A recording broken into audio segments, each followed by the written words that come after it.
This channel does not promote any illegal content. All content provided by this channel is meant for educational purpose only. This channel gives you technology tips and tricks.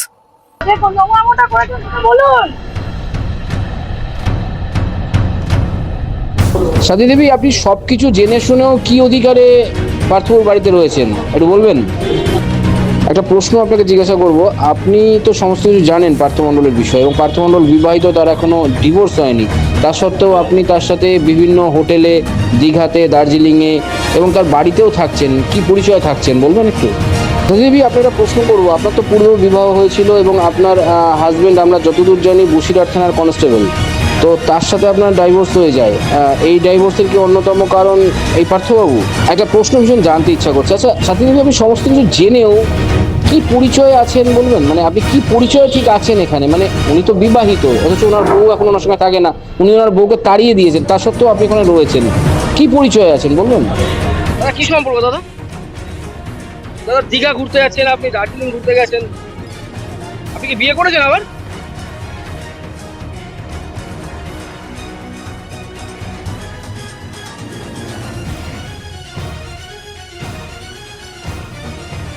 আপনার বিরুদ্ধে অভিযোগ রয়েছে যে আপনি বউ থাকা সত্ত্বেও দ্বিতীয় বিয়ে করেছেন সাথী দাস নামক একটি মেয়ের সাথে। কতটা সত্যি এটা? আপনার বিরুদ্ধে অভিযোগ রয়েছে যে আপনি আপনার লিগ্যাল যে ওয়াইফ রয়েছে তাকে প্রাণে মেরে ফেলতে চাইছেন, এবং আপনি তাকে ছেড়ে দিয়ে আপনি অন্য কোনো মহিলার সাথে থাকতে চাইছেন। এটা কতটা সত্যি? আপনি মামলা তুলে নেওয়ার জন্য প্রতিনিয়ত হুমকি দিচ্ছেন, এটা কতটা সত্যি? পার্থবাবু, আপনাকে একটা প্রশ্ন করব। আপনার তো লিগ্যাল বউ রয়েছে, বউ থাকা সত্ত্বেও আপনি বউকে তাড়িয়ে দিয়েছেন, এবং সাথী দাস আপনার বাড়িতে রয়েছে। সাথী দাস কি পরিচয় আপনার বাড়িতে? আচ্ছা পার্থবাবু, আপনি যদি নির্দোষী হন তাহলে আপনি কোর্ট চত্বর থেকে এরকম ভাবে হেলমেট পরে চলে যাচ্ছেন কেন? মানে আপনি পালিয়ে যাচ্ছেন কেন? এর কথা বলুন। আজকে এই যে কোর্টে যে মামলা ছিল, মামলাতে আপনি দায়িত্বপ্রাপ্ত উকিল ছিলেন, কি ঘটনা ঘটলো, কি হলো? The fact was that at the very instant that she was married with one person residing at Bijpur, both are residents of Bijpur, and thereafter getting the marriage, thereafter when the marriage was solemnized, life was quite okay, and thereafter the torture inflicted the mental and physical torture upon that lady, and thereafter she cannot able to cope up with the situation. Rightly, she has left her as because she is the single daughter of her mother parents. Every daughter or married lady expects a good husband after she leaves her parental house. Thereafter, she will expect a better husband. That husband turned to be the worst for her, and there was illicit relationship, as stated therein, was so violent, and she has compelled him to compel the husband of this lady to drive her out from the matrimonial house, and thereafter when she was driven out, she has been residing with the father. Their legal action they have taken, it's the correct one. One question: is it proved that Whether it will be proved or not, court is there to prove it out. Rightly, we are fighting for this lady. We're going to see that matter, whether they are going to cope up with the not situation. They'll move people to the upper court also. both person name please? My name is Partha Ghosh, with my friend Somnath Chakraborty. সম্পূর্ণ complete হয়েছে, এনাদের সাক্ষী complete হয়েছে। বিষয়বস্তু আমার দাদা already আপনাদের বলেছে, সেই বিষয়ে আমি যাচ্ছি না। বিষয়টি এখন বিচারাধীন রয়েছে। শীঘ্রই যে পরবর্তী ডেট দেওয়া হয়েছে, সেই ডেটে এই মামলা আশা করি আমরা নিষ্পত্তি হবে। ডিভোর্স কবে মিটবে সেই বিষয়ে দেখুন, সমস্তটাই তো No, we are not going for a divorce. Why should we এটা go for a একটা divorce? 100 She's living her life. 107 এর She wants মামলা। to lead her life with her আপনারা তো husband. Why should জানবেন, we go for a divorce? একটি এ আর এর বাবা যখন ফিরছিল, তখন এরা দলবদ্ধভাবে তাদেরকে রাস্তায় ধরে অ্যাসাল্ট করে এবং নানা রকম ভাবে প্রেশার দেয় যে সে সমস্ত বিবাহ মানে ডোমেস্টিক ভায়োলেন্স বা আরো কিছু কিছু মামলা রয়েছে, সেই মামলাগুলো যাতে ওনারা তুলে নেন। তো ওনাদের বক্তব্য, মানে আমার মক্কেলের বক্তব্য, উনি শেষ দেখে ছাড়বেন, এবং ভারতবর্ষের সংবিধান এবং আইনের প্রতি ওনার ভরসা রয়েছে, পূর্ণ আস্থা রয়েছে, এবং সেই আস্থা মাফিক যেখানে যে কোনো পরিস্থিতিতে কোর্ট যখন ডাকবেন উনি বিচার ব্যবস্থার সম্মুখীন হবেন, এবং এই সমস্ত এই যে লোকটি তার নোংরামি সমাজের কাছে উনি তুলে ধরবেন, পার্থ মণ্ডল এবং ওনার পরিবারের। এবং ওনারা প্রথম, এবং এমন শোনা যাচ্ছে পার্থ মণ্ডলের একটা অবৈধ সম্পর্ক রয়েছে। হ্যাঁ, Yes, so it was proved that কি because বলবেন she has সেই turned বিষয়ে? up with that person. That দেখুন, lady, she had turned up. আমি সেটা সমস্তটাই বিচারাধীন বিষয়। হ্যাঁ, বিয়ের পর থেকেই আমার মক্কেল তানিয়া ডেপ্রাইভ হয়েছে, নানা রকম ভাবে শারীরিক এবং মানসিক নির্যাতন করা হয়েছে এই পার্থ এবং পার্থর পরিবারের তরফ থেকে। এবং সেখানে ও উপলব্ধি করতে পারে যে একটি মেয়ের সঙ্গে ওর বিবাহ বহির্ভূত সম্পর্ক আছে, এবং বর্তমানে যতটুকু আমরা জানতে পেরেছি সে ওর সাথেই বসবাস করছে। এবং কোনো কোনো দিন দেখা যাচ্ছে যে কোর্টে মামলা থাকলে সেই দিনও সেই মেয়েটি সশরীরে তার সাথে উপস্থিত হচ্ছে। তা আমার মক্কেল, আমাদের ছোট বোন, সে আইনি পথে এই ধরনের নোংরামির মোকাবিলা করতে চায় এবং বিচার পেতে চায়, এবং সমাজের কাছে একটা দৃষ্টান্ত তুলে ধরতে চায় যাতে আগামী দিনে কেউ এই ধরনের নোংরামি না করে এবং কোনো মেয়ে যাতে তার শ্বশুর বাড়িতে এইভাবে শারীরিক এবং মানসিক নির্যাতনের শিকার না হয়। এখনো মামলাটি বিষয়বস্তু বিচারাধীন রয়েছে, তাই এর বাইরে আমরা কিছু বলতে পারবো না। একটা শেষ প্রশ্ন জিজ্ঞাসা করবো, শোনা যাচ্ছে পার্থ নাকি দ্বিতীয়বার বিবাহ করেছেন মামলা চলাকালীন, এবং সে স্বীকার গোপন ভাবে বিয়ে করেছেন এবং সেটা সেই স্বীকার করছে, এটা কতটা সত্যি? দেখুন, আমাদের কাছে কোনো এই মর্মে, যেহেতু মামলাটি আমি আপনাকে বলেছি পূর্বেই, যেহেতু মামলাটি কোর্টে বিচারাধীন রয়েছে, আমরা বিচারাধীন বিষয়ে এভাবে তো মন্তব্য করতে পারি না। যখন মহামান্য আদালত তার বিচার প্রদান করবেন, অবশ্যই তখন আপনারা মিডিয়া হাউস অবশ্যই সেই কপি পাবেন এবং সেখান থেকে আপনারা জানতে আজকে কোর্ট পারবেন। থেকে বেরোনোর সময় তাকে বারবার প্রশ্ন করা হলো, কিন্তু তিনি সাংবাদিকদের থেকে এড়িয়ে চলে গেলেন, তিনি কোনো কথাই বললেন না এবং হেলমেট পরিধান করে দৌড় দিলেন। কি বলবেন? দেখুন, আপনারা, মিডিয়া হচ্ছে গণতন্ত্রের একটা স্তম্ভ। আশা করি যাদের ভারতবর্ষের বিচার ব্যবস্থা এবং আইন ব্যবস্থার ওপর পূর্ণ আস্থা এবং সম্মান আছে, অবশ্যই তার মিডিয়া হাউসের মুখোমুখি হওয়া উচিত। এর বেশি তো আমরা আর বলতে পারি না। একটা বিবাহিত পুরুষ সে কি এইভাবে বউ থাকার পরিবারে লিভিং এ থাকতে পারে কি? যে আপনাকে আমি পূর্বেই বলেছি, যেহেতু বিষয়টি বিচারাধীন রয়েছে, আমরা তো বিচারাধীন বিষয়ে কোনো মন্তব্য করতে পারবো না। সবটাই সময় সাপেক্ষ এবং ভারতবর্ষের যে বিচার ব্যবস্থা রয়েছে তার দ্বারাই সমাধান হবে। সত্যের পথে রয়েছে এবং সত্যের পথ অবলম্বন করেই তার লক্ষ্য উপনীত হতে পারবে এবং দোষীরা ভারতীয় দণ্ডবিধি অনুযায়ী শাস্তি পাবে। বাবা হিসেবে আপনি এখানে উপস্থিত হয়েছেন, আপনার মেয়ের সাথে কি মামলা চলছে এখন কোর্টে, কি বিষয় একটু বলবেন? হ্যাঁ, এটা পুলিশ কোর্টে এই মামলাটা চলছে 107 যাকে বলে। অ্যাকচুয়ালি আমার মেয়েকে ঘটক দ্বারা সম্বন্ধ করে রীতিমতো বিয়ে দিয়েছিলাম বাড়ির এক ছেলে বলে। এইবারে সেখানে বিয়ে দেওয়ার পর আমার মেয়ে যখন দেখে, বিয়ের পরের দিনই বাড়ির এক ছেলে না, আমাকে যখন ফোন করে জানায়, আরে বাবা এখানে তো পুরো র্যাকেট রয়েছে, মানে এই ছেলে দেখছি ওর মা নেই, ওই মেয়ে রয়েছে ওর বাবা মা নেই, ওর বউ চলে গেছে মেরে ওকে তাড়িয়ে দিয়েছে। এরকম দেখতে দেখতে এখন আমার মেয়ের হাজবেন্ডও ধরতে পারলো 3 মাসের মধ্যে যে পরকীয়ার মধ্যে যুক্ত। মেয়ের বিয়ে দিয়েছিলেন কবে? 13/12/2021-এ, আর 19/4/2022 থেকে ও রীতিমতো ওখান থেকে আলাদা রয়েছে এই কারণে, যখন আলাদা কোথায় রয়েছে মেয়ে? আমার কাছেই রয়েছে মেয়ে, আমার একমাত্র কন্যা, যেহেতু কোথায় রাখবো, খুব কষ্ট করে মানুষ করতে হয়েছে, কারণ ওর ডিগ্রি আছে, ডিপ্লোমা প্লাস গ্রাজুয়েশন কমপ্লিট করা শিক্ষিত কালচারাল মেয়ে, জার্নালিস্ট অবধি পড়েছে। এমনকি আমার মেয়েকে আমি আনিনি। সব থেকে আপনারা পয়েন্ট দেখুন, আপনারা পশ্চিমবাংলার মধ্যে আমার মনে হয় ভারতবর্ষে, পশ্চিমবাংলা না ভারতবর্ষের বুকে আমার মনে হয় এরকম খুব কদাচিৎ পাওয়া যাবে। আমার মেয়েকে যখন মারতে যাচ্ছিল সেই সময় পুলিশ ভ্যান গিয়ে রিকভারি করে আমার মেয়েকে এনে উদ্ধার করে। আমি থ্যাংক ইউ জানাবো সিপি, ব্যারাকপুর পুলিশ কমিশনার এবং বীজপুরের আইসি, এদেরকে থ্যাংক ইউ জানাবো, ধন্যবাদ জানাবো, কারণ আমার মেয়েকে উদ্ধার করে জীবন্ত অবস্থায় আমাদের হাতে তুলে দিয়েছে। আপনার হাতে হলুদ ফাইল দেখা যাচ্ছে, কিসের ফাইল এটা? এই ফাইলটাই আজকে কেস ছিল, এটাকে বলে 107। দুবার অ্যাটাক করেছে, একবার না। 3 তারিখে একবার অ্যাটাক করছে মার্চ মাসে, আরেকবার অ্যাটাক করেছে 14/6/2025-এ। অ্যাটাক করার একটাই উদ্দেশ্য, যেই মেয়েটার সঙ্গে পরকীয়া যে জড়িত ছিল আমার মেয়ে ধরেছে, যখন মেয়েকে মারতে গেছিল সেই সাথী দাস আপাতত ওই বাড়িতে রয়েছে। পাড়ার লোককে বলছে কখনো ঝি, আবার কখনো চাকদায় চুয়াডাঙ্গায় তার রিলেটিভ আছে, সেখানে শাখা সিঁদুর পরা সেই ছবি টবি সব আমার ফাইলে আছে।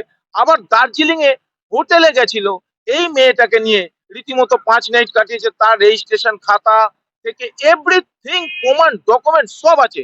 এমনকি সেখানকার মেয়েটার পঞ্চায়েতে গিয়েও আমি জানিয়েছি প্রধানকে। আমি কিন্তু সাথী দাসের হয়েই, অ্যাকচুয়ালি যাতে ওই মেয়েটা কষ্ট না পায় তার জন্য আমি বাবা হয়ে ওই পঞ্চায়েত প্রধানকে জানাতে গেছিলাম যে দেখুন আমার কপাল পুড়েছে, আমার মেয়ের কপাল না, পুড়েছে। আপনার কি মনে হচ্ছে যে সাথী দাস তানিয়া কুণ্ডু হয়ে যেতে পারে? তানিয়া কুণ্ডুর জীবনের আজকে মধ্যে সাথী একটা দাসের জীবন মেয়েকে হতে পারে? যখন নিয়ে দার্জিলিং হনিমুন করছে, হোটেলে যাচ্ছে, ফুর্তি করছে, তাহলে কি ক্যান্ডিডেট হতে পারে? আপনার মেয়ের সাথে তো ডাইভোর্স এখনো হয়নি, এখনো ডিভোর্স হয়নি। মামলা চলছে। হ্যাঁ, তার জন্যই তো ওরা মারতে যাচ্ছে, অ্যাটাক করতে যাচ্ছে। পিটিশনও তো এখনো পড়েনি। ডিভোর্স ওরা করবে না, কারণ ওদের মানে চ্যালেঞ্জ আছে দূর, এই বাপ বেটিকে রাস্তায় ফেলে শেষ করে দিলেই ওদের কি করতে হবে, কোনো ডিভোর্সের ফাইল করার দরকার নেই, যা খুশি তাই কর। সাথী দাসকে বাবা, ছেলে আর ভাই যখন এসেছিল পঞ্চায়েতে, বলা হয় যখন, আমরা কিন্তু আপনার মেয়েকে বাঁচানোর জন্য এসেছি, কারণ আমার মেয়ের কপাল পুড়েছে, যাতে আপনার মেয়েরও যাতে সর্বনাশ না হয়। তার জন্য ওর ভাই বলেছে, আমার কাছে অন রেকর্ড আছে, ভিডিও রেকর্ড আছে, তার ভাই বলছে মেয়ে আমার দিদি বড় হয়ে গেছে, যেখানে সেখানে রাত কাটাতেই পারে, যেখানে সেখানে যেতে পারে, আপনার কি বলার আছে। আমি অবাক হয়ে গেলাম, আমার মেয়ের এত বড় ঘটনা হয়েছে, কিন্তু আমি এখনো অব্দি আমার মেয়ে যদি কোথাও যায় আগে জিজ্ঞাসা করে, বাবা আমি কালকে এখানে যাব, আর আমি এখনো তারপরে পারমিশন দেওয়ার পর আমার মেয়ে পা বাড়ায়, আর আমি এখনো মেয়েকে সাথে করে, এমনকি আমার মিসেস সাথে করে নিয়ে যায়। সাথী দাস কি আগে বিবাহিত ছিলেন? ছাতি দাস আগে বসিরহাট থানার একজন কনস্টেবলের আন্ডারে বিয়ে হয়েছিল সম্বন্ধ করে। আমি সব খবর ডিটেলস তথ্য আমার কাছে ডকুমেন্ট সব আছে, ওনার ছবি সমেত। তাকে তার সঙ্গে ডিভোর্স হয়ে গেছে, এইটুকু খবর আছে, যেটুকু সূত্র মারফত ডিভোর্সটা কাগজ। কেন হলো? এই সম্পর্কের জন্য কি ডিভোর্স হলো? পরকীয়া এর সঙ্গে ছিল, পার্থ মন্ডলের সঙ্গে, তবেই তো হয়েছে। তবে মেয়ে যেহেতু পরকীয়া, পার্থ মন্ডলের যখন ধরে ফেললো, মারতে গেছিল, মেরে ফেলতে গেছিল, মারতে না মেরে ফেলতে, তার জন্য 307 আছে চার্জশিটে, 307 ধারা 498 আরো কিছু ধারা আছে, তো যেটা লড়বো।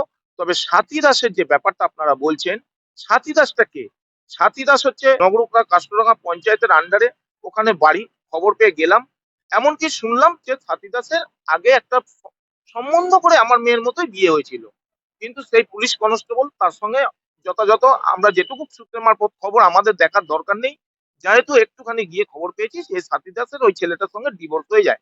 তো সাথী দাসের যাতে আমার মেয়ের মতো কপালটা না পড়ে, কারণ আবার বলছি, আমার মেয়ের সর্বনাশ হয়েছে, আমি কিন্তু ওই মেয়েটার হয়ে বাঁচানোর জন্য আমি পঞ্চায়েতে গেছিলাম, এমনকি মেয়েটার বাড়িতে নোটিশ অব্দি করেছি, আর পঞ্চায়েতকে নোটিশ করেছি, যাতে এই পরিবারের সঙ্গে আজকে আমার মেয়েকে লাথি মেরে ফেলে দিল, মেরে ফেলতে যাচ্ছিল, কালকে তো আপনার মেয়েকে ওইভাবে মেরে ফেলবে।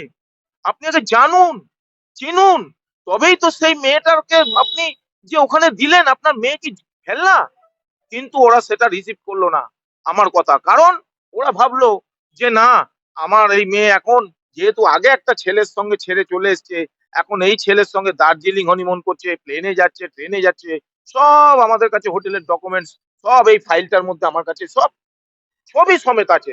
কদিন হোটেলে আপনার মেয়ের কোথায় বিয়ে হয়েছিল? ঠিকানা কি? আলিশহর সূত্রধর পাড়া, সেখানে যদুনাথ বাটির ওখানে পার্থ মন্ডল ঘটক বলেছিল বাড়ির এক ছেলে।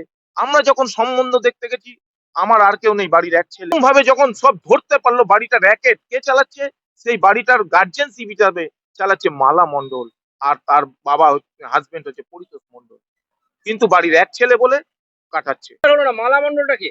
মালা মন্ডল হচ্ছে পার্থ মন্ডলের মা, আর পরিতোষ মন্ডল হচ্ছে পার্থ মন্ডলের বাবা। একটাই ছেলে হিসাবে ঘটক বলেছিল। আমরা যখন সম্বন্ধ করতে গেছি, জানতে চেয়েছি, তখনও বলছে হ্যাঁ আমার বাড়ির একটাই ছেলে, আর কেউ নেই। তো আমি দেখলাম আমার বাড়ির একটা মেয়ে, তা সুতরাং এক ছেলে, ঠিক আছে, সামনাসামনি বাড়ি, বেশি দূর বাড়ি না, 3 কিলোমিটার রাস্তা, সম্বন্ধটা পাকাবো। আর ওরা কোর্টের মারফত, সব থেকে বড় রেকর্ড হচ্ছে সিকেস, কোর্ট মারফত উকিলকে পয়সা দিয়ে 6টা মামলা করেছে। কিন্তু আমি সেলুট আবার জানাবো প্রশাসন, পুলিশ প্রশাসনের কাছে, যতবার মিথ্যা মামলা করতে গেছে, পুলিশ প্রশাসন ইনভেস্টিগেশন করে যা প্রমাণ পেয়েছে তাই দিয়েছে, কিন্তু পুলিশ প্রশাসন আমার জন্য একটা মিথ্যে মামলা আমার জন্য করেনি, কি ওদের জন্য করেনি। সঠিক জায়গায় পুলিশ প্রশাসন হয়েছে। আর আমার এইটুকু দৃঢ় বিশ্বাস, সাংবাদিকতা যেহেতু আপনারা করছেন, নিরপেক্ষভাবে যেভাবে করছেন, আপনাদেরও সেলুট জানাবো এই নিরপেক্ষতা করার জন্য। হয়তো আজকে আপনাদের মারফত আমি চাই অনেক গার্জেন বাবা মাকে বলবো, এই যে বাড়ির এক ছেলে এরকম ভাবে ঘটক দ্বারা সম্বন্ধ করে, যেটা আমি ঠকেছি, কেউ যেন আর বাবা মা না ঠকে। আপনারা সঠিকভাবে পুরো ডিপে ঢুকুন। আমি যেটা ভুল করেছি, ডিপে ঢুকতে পারিনি, তার কারণ হচ্ছে, আবার এটাও কারণ হচ্ছে, বাড়িটা এমন কোনায় বাড়ি ছিল, আমি ওখান দিয়ে যাতায়াত করছি, কিন্তু বাড়িটার লক্ষ্য করতে পারছি না, কারণ ওরা যা করে বাড়ির মধ্যে করতো, সবকিছু গোপন ভাবে বাড়ির মধ্যে, এমনকি পাড়ার লোককেও ওরা জানতে দিত না। কিন্তু আমি সূত্রধর পাড়ার বাসিন্দা, প্রচুর মানুষ আছে, অনেক ভালো, অনেকে সহযোগিতা করছে, আবার এটা জানেন কেউ সহযোগিতা করতে নাও পারে, এটা স্বাভাবিক হয়, কারণ ওদের কাছে টাকা পয়সা দিয়ে সবাইকে কিনে নেবে বলেছে। এমনকি আমাকেও বলেছে, ধর ওর বাবা ভিখারি, ওর কিছু নেই, আমি ওদের দুদিন পর গাড়ি দিয়ে চাপা দিয়ে মেরে ফেলে দেবো, সব কেস মিটে যাবে। কিন্তু আপনাদের কাছে আমি অন রেকর্ড বলছি, আমি ঈশ্বরের কাছে প্রার্থনা করি যেন এর শেষ দেখে ছাড়বো। আর এই সেই চ্যালেঞ্জ করছি, এর শেষ দেখেই ছাড়বো। এবং আশা করি কোর্টের কাছেও আমি প্রার্থনা করছি, কোর্ট যেন সঠিক বিচার দিয়ে আর কোনো কন্যা সন্তানের চোখের বাবা মার জল না ফেলতে হয়। এইরকম একটা র্যাকেট পরিবারের যে গোপন ভাবে যে র্যাকেট চালাচ্ছিল সেই ধরা পড়ে। এবং স্বাতী দাসের সঙ্গে সম্পর্কটা আপাতত এখনো অব্দি ওখানে রয়েছে বাড়ির ঝি বলে, এইটা প্রমাণ হয়ে যায় যে স্বাতী দাস কি আসলে ঝি। তবে একটাই এদের উদ্দেশ্য, যেহেতু স্বাতী দাস বর্তমানে ওখানে রয়েছে, আমি পাড়ার লোকদের কাছে অনুরোধ করব, আপনারাও জিজ্ঞাসা করুন যে স্বাতী দাস পার্টিকুলার ঝি রূপে রয়েছে না অন্য কিছু রূপে রয়েছে। একদম ডাইরেক্ট ইনভিজুয়াল ডাইরেক্ট জিজ্ঞাসা করুন, যাতে আর কোনো কন্যার যেন এরকম না হয়। আর ওদের একটাই উদ্দেশ্য, ওই পাড়া দিয়ে ঢুকা তো দূরে থাক, যেন ঢুকতে না পারে। এমনকি রাস্তাঘাটে যদি দেখা হয় বাবা মেয়েকে, তো মেরে ফেলতে ওরা দ্বিধাবোধ করবে না, এরকমও একটা টার্গেট নিয়েছে।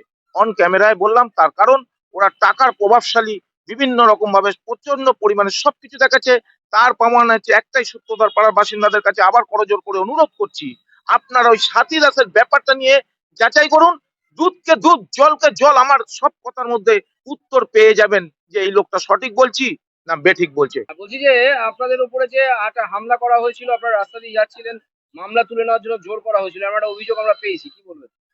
হ্যাঁ, এটাই তো উদ্দেশ্য। ওদের বাড়ির পাড়ার মধ্যে দিয়ে গেলে, ওরা যেহেতু আমার মেয়ে সাংবাদিকতা করে, আমাদের বিভিন্ন জায়গায় যেতে হয়। সে যে কোনো জঙ্গলেও গিয়ে খবর করতে হয়, ওপেন রাস্তাতেও খবর করতে হয়। সুতরাং রাস্তা দিয়ে ওই বাড়ির মোড়ের মাথা দিয়ে রাস্তা দিয়ে যাচ্ছিলাম। সাথী দাস ওরা পরিবার নিয়ে উপরে অ্যাটাক করার জন্য তাই এসেছিল।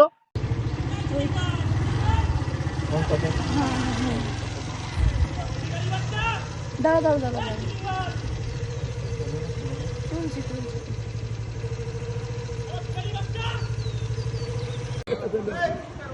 উদ্দেশ্য হচ্ছে মামলা তুলে নিতে হবে, আর এই পাড়ার মধ্যে জীবনে ঢুকবি না, ঢুকলে একদম মেরে ফেলে দেবো।